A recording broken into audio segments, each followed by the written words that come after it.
and welcome to Beyond the Loss, Conversations in Grief Education and Healing. I am so glad you're here. I'm Shari Dworkin-Smith, that's SHARIDWORKIN, Smith, SMITH. I'm a certified grief educator, a psychic medium, and a hypnotherapist. I help people dealing with loss and grief to navigate their journey, and I have helped hundreds of people to better understand their loved ones, to navigate their personal grief journeys, including working with parents who have lost children, those contemplating suicide, those who have lost relationships, jobs, pets. There are a lot of different kinds of grief, and that path is different for everyone. Through grief education and coaching, I help people find meaning and value in their grief so they can do more than just get through it, whatever pain and loss they're carrying. The goal is always to lessen the pain and the trauma, while hopefully also finding meaning and wisdom in the loss, even if we may not always find understanding. As an evidential medium, I also help people who have lost loved ones to connect with them in the spirit world and provide evidence so that they can gain peace, knowing that those people are still with us. Though here, we will primarily be talking about grief. I know it's not a sexy subject, but let's face it, it can also be a bit of a downer. But far too many people are struggling with grief, sadness, depression, frustration, and even confusion because they're not aware that help is available. If you or someone you know is struggling with deep sadness or depression, please know that help is available. The National Suicide Hotline is available 24 hours a day, 7 days a week by simply calling or texting 988. That's it, just 988.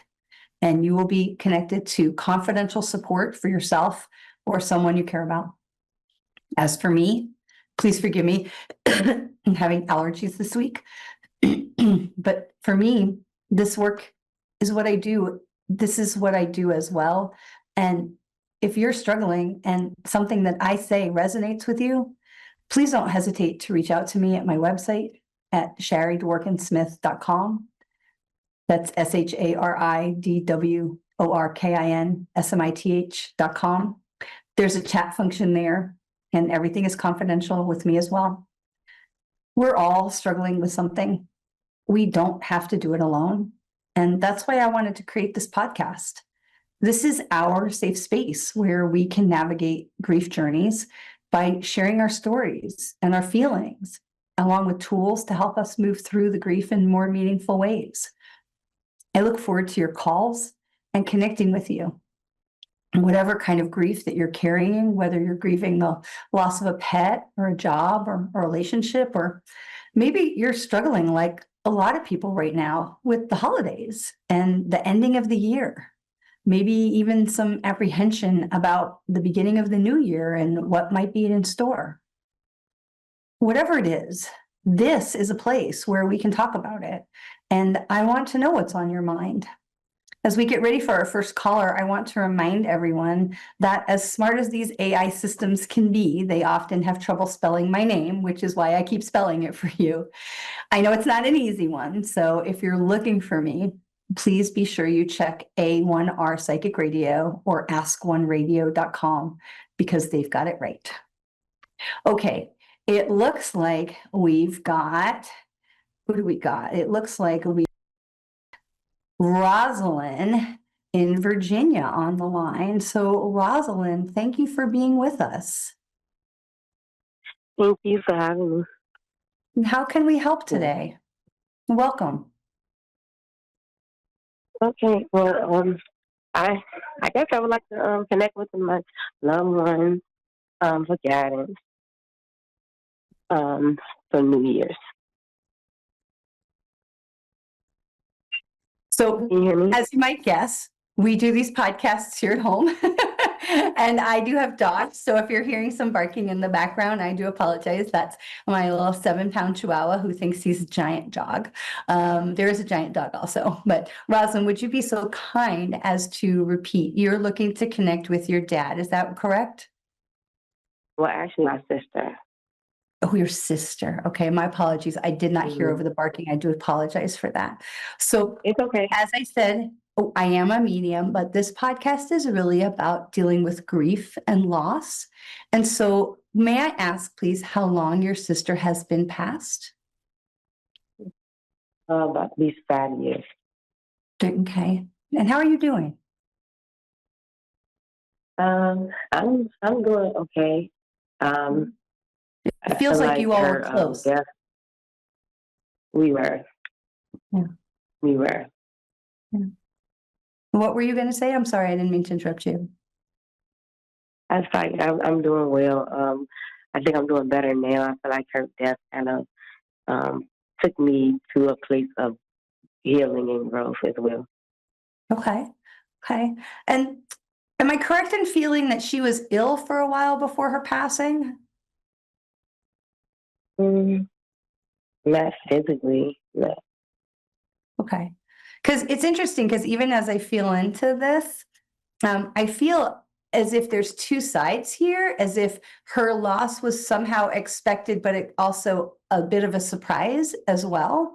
Um, it's almost like I want to say, I kind of knew she wasn't going to stay here for that long, but I was surprised that it happened so quickly. Does that make sense? Ye- It's sort of, yeah, it does. Okay. Okay. It does. So knowing that the two of you were close, and you all are close in age too, right? We are. We were. Yeah. Yeah. And so it's almost as I hear it in my head, two peas in a pod. And that can be really difficult because I feel like I'm aware that you all, not just that you were raised together, but through your adult life, you all lived proximate to each other as well. Yes?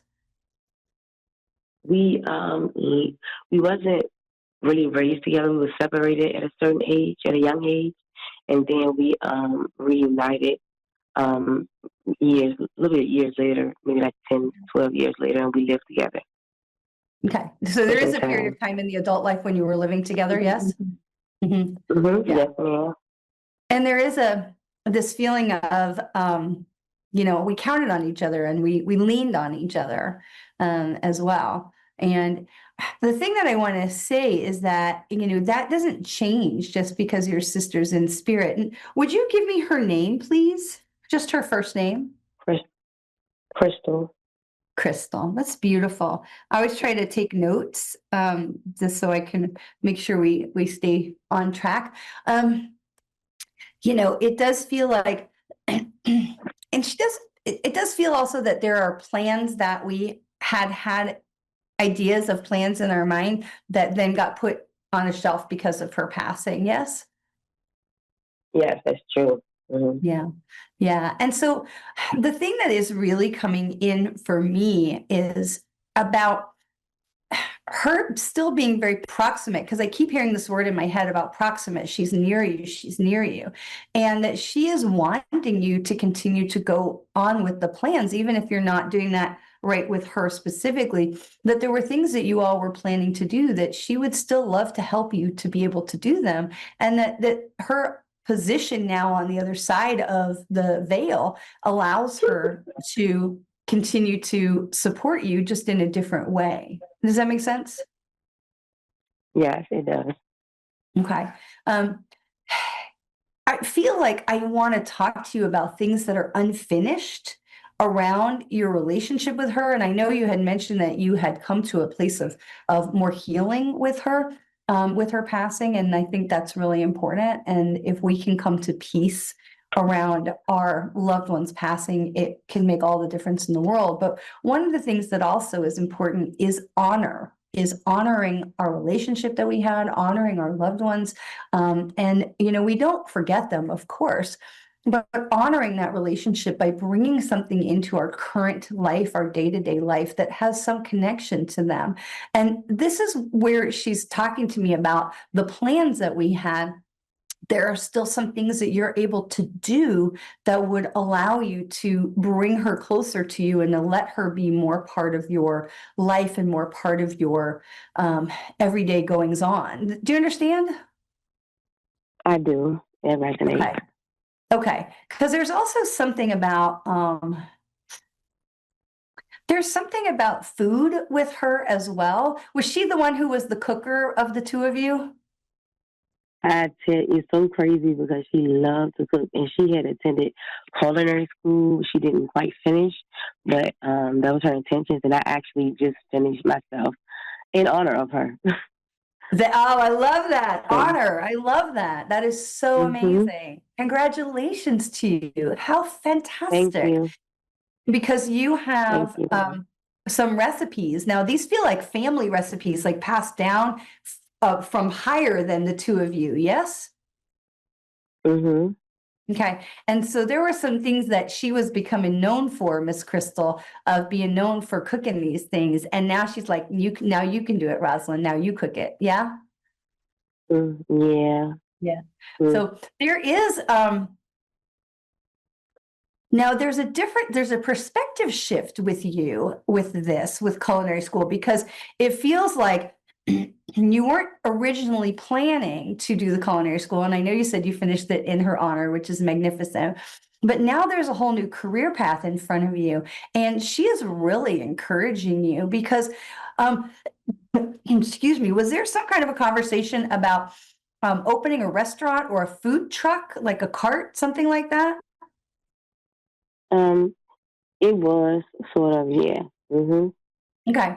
Because I there's don't know still about this redoing it. there's still this feeling because there's somebody else around you, there's someone else in your life that would be able to help you or would be interested in jumping in to be part of that adventure. So it does feel like Mm. um what I feel like I'm understanding is that your perception is I'm alone now with this and I can't do this by myself. And what she's talking about is there are, I feel like two, maybe three other people that are in your circle that would love to participate in this. Maybe not as ditch their full-time job and jump into this completely 24/7, but that there are people around who would love to help you be percolating on this and bringing some new idea, some new business to the Mm. forefront.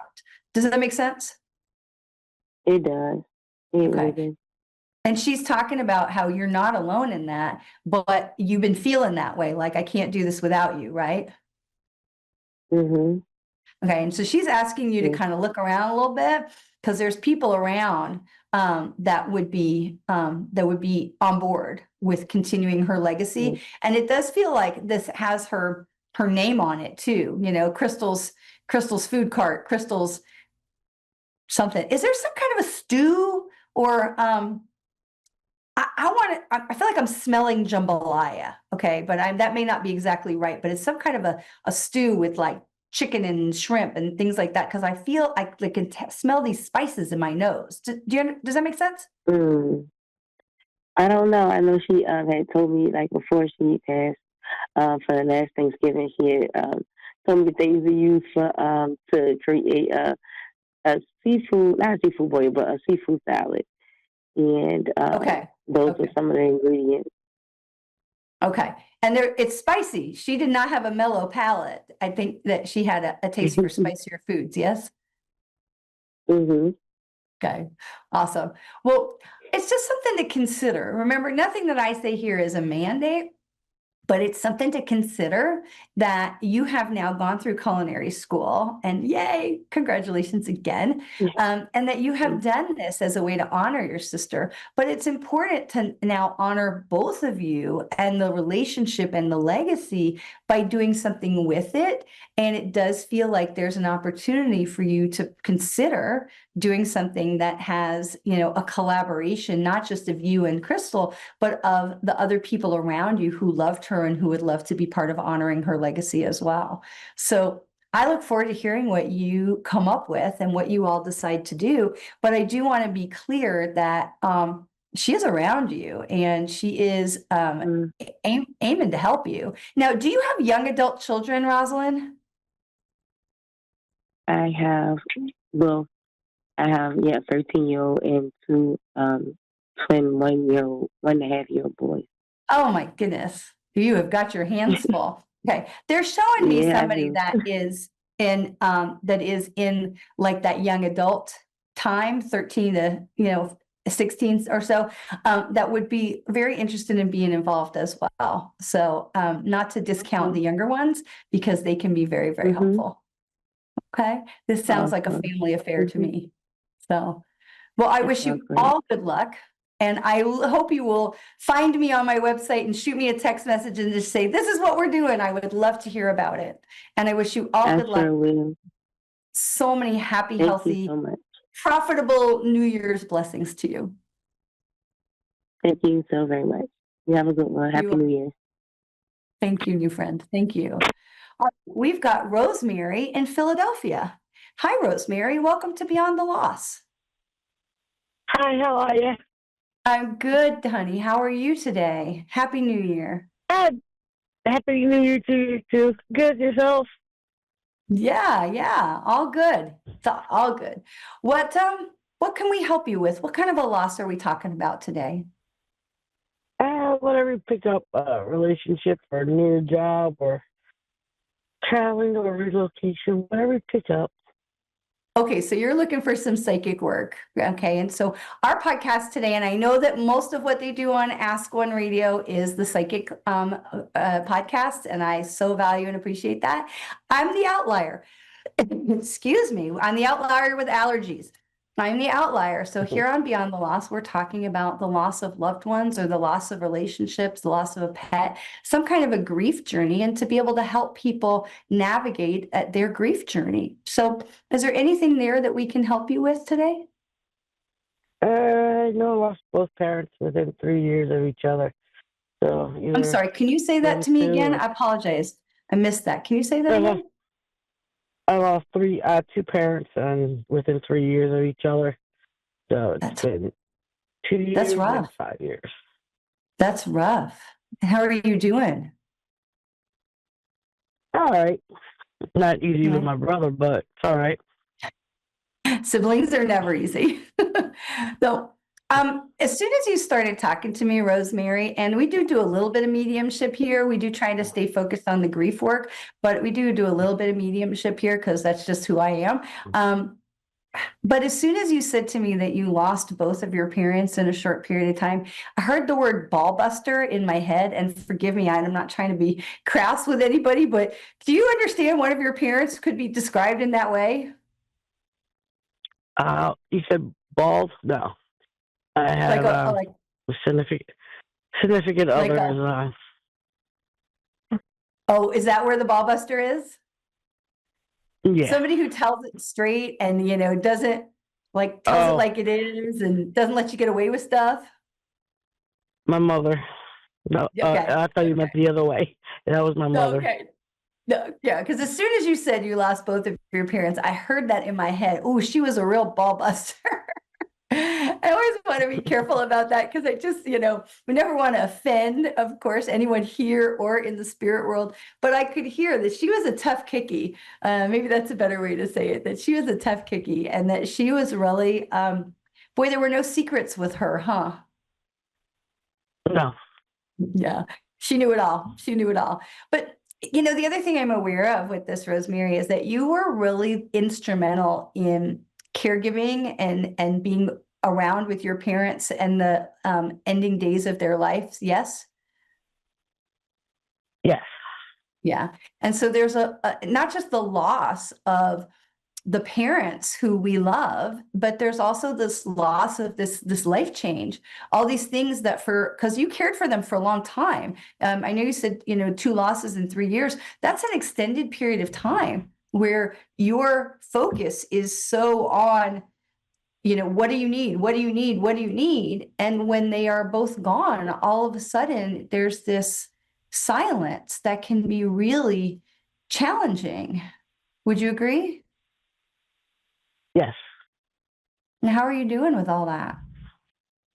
I'm all right with it. I just get teary-eyed sometimes when I think about my mom or something like that. And I can't get to see my niece because she looks like her too. She's like her. Oh, those reminders. Yeah, those reminders. And they can be really, those little things that hop up and it's almost like a smack in the face, right? So There are places where we can find, so you raise a really important point. So if you don't mind, let's talk about that for a second, because I'm sure you would love to have a beautiful relationship with your niece, and the grief can get in the way, right? Right.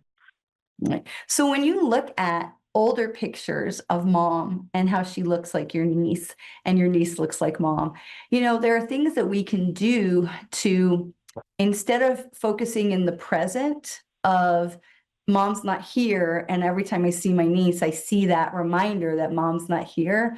One of the things that we can do, because we always with grief education are looking to find meaning in loss. We can't always find understanding. Why did this happen, right? And some losses we can understand. When, I was very lucky to have my grandparents both into their late 90s. I mean, so when somebody passes in that age, we can understand, the general why, and God bless them for having, reached such an amazing age. But we still are looking for meaning. And when we can look at those photographs that are perhaps those old photographs of when mom was young, it can really give us this opportunity to make a connection with the niece, with your niece, to say, here's some history. Let me tell you about my mom, who you look so much like. And there's an opportunity to use the past, the history, as a way to connect with them, to connect your niece to your mom, and to bring your mom into the present and into your current energy so that she is more around you. I mean, your parents are around you. I do feel like your mom shows up with flickering lights in your kitchen. Have you had that happen? Sometimes. Okay. Sometimes. So, okay. But there is an opportunity here to connect the past and all the amazing things that are about your mom, that to be able to help connect her with your niece and all those qualities that your niece may have, qualities that are more than just physical, right? They're more than just physical, that she may also have some of those qualities of that your mom had as well. And by connecting the two of them and showing those older photographs and sharing stories about your mom with your niece, it can give you the opportunity to heal a little bit in your heart, bring your mom's energy closer to you, and also to help you really build that bridge with your niece as well. Does that make sense? Yes. Okay. And then it does feel like your dad was maybe the quieter one, that he was more of the kind of took the back seat to mom. Does that make sense for you? Yeah. Yeah, but he was really quiet. There's a quiet strength about him as well. And you have that. You have this quiet strength with you that is very much reminiscent of your father as well, right? And there's also this wisdom, even though he wasn't necessarily like the loudest one in the room, there is this wisdom that people really respected what he had to say. Yes? Yeah. Yeah. Yeah. He had a real, and he was, boy, he was a real trusted confidant for you as well. Yes. That you guys really, I feel like he's somebody, I want to say, I wanted his advice. I took his advice. I valued his wisdom because I wanted to make bigger decisions with his input. And now there's a void in that as well. Do you understand? Yes. Okay. So what I want to say to you about that is, because we talked a little bit about how to bring your mom closer, but let's take a minute and talk a little bit about bringing your dad closer. Because as we go through life, those big decisions are not going to, slow up. They're always going to be something, right? And so this is an opportunity to maybe grab some paper and pen. I always have some paper and pen when I'm working, but it's an opportunity to grab some paper and pen and say, what would my dad say about this? What would my dad do? What would that opinion be? Because the reality is you have benefited from his knowledge because you had that amazingly lucky relationship with him to have that advisor situation. And that's incredible. I have that with my dad too. His wisdom is really valuable.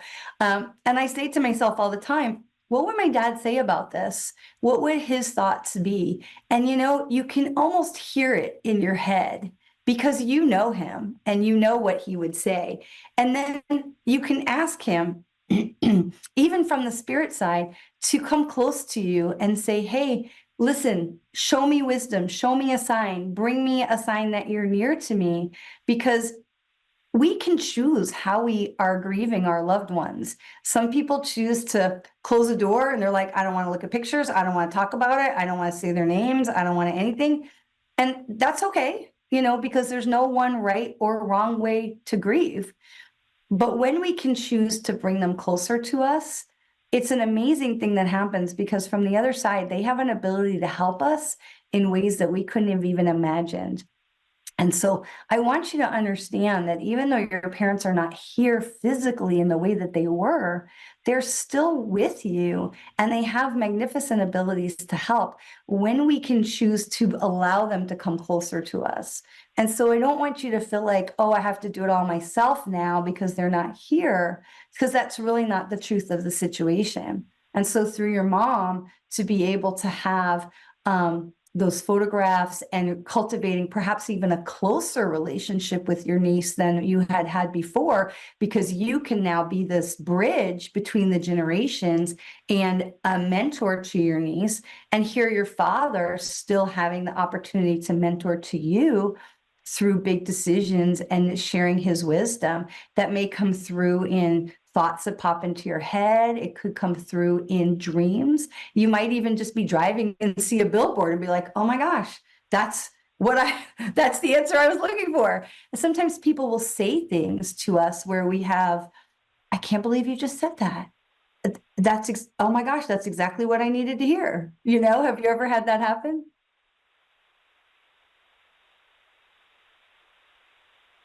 Oh, did I lose Rosemary? Yeah, I'm here. Oh. Yes. I lost you for a second. So there's some really, I hope those are helpful things for you to help you as you navigate through this new journey, this new path that you're on.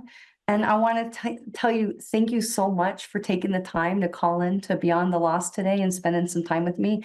I really appreciate it. And it's really a pleasure to meet you. And I wish you a happy and healthy new year. Thank you. You too. As we continue to move through this transitional time, remember that grief is not linear. Some days are going to be fine and other days are just going to suck. Try to remember that that's normal. And as you're ringing in the new year, it's great to laugh and enjoy yourself. Our loved ones on the other side do not want us to be sitting in dark rooms grieving them. They want us to be out there enjoying our lives. So let's do that. And if today's not that day, then it's not. Plain and simple. We don't need to justify our feelings to anyone else. For more information about me and the work that I do, please be sure to visit my website at sharidworkinsmith.com. Thank you for joining me today and allowing me to be here to help you better navigate the complex roller coaster that comes beyond the loss. See you next week.